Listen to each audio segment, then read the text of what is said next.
કોઈ એક વ્યક્તિએ બનાવેલું નથી. આ એ બંધારણ 2,10,000 થી વધારે લોકો ભેગા થયા, 6 મહિના મિટિંગો ચાલી છે અને વારંવાર બધાએ વાત એક કરી છે કે આ વિચાર આ થવું જોઈએ. એના માટે જે વાત મૂકી એમાં કોઈ વ્યક્તિએ બનાવેલું નહીં, સમાજે બનાવેલું છે.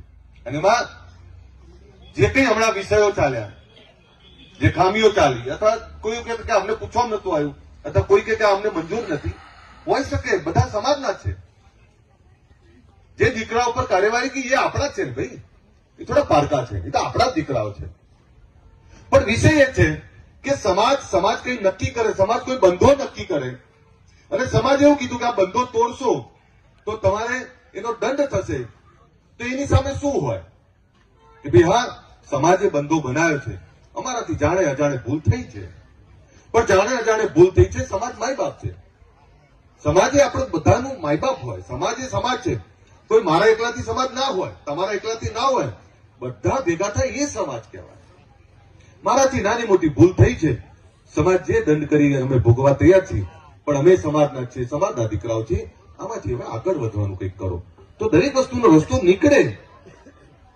અને હું ફરીથી તમને કહું કે જે નક્કી થયું એમાં જે કઈ વ્યવસ્થા ઉભી થઈ હોય એમાં બધા ભેગા થઈને રસ્તો નીકળે. કોઈ એક વ્યક્તિ કે બંધારણ બની જાય એવું ના હોય, હું કહું બંધારણ બની જાય એવું ના હોય. એમાં તો બધા ભેગા થઈને કામ કરવું પડે.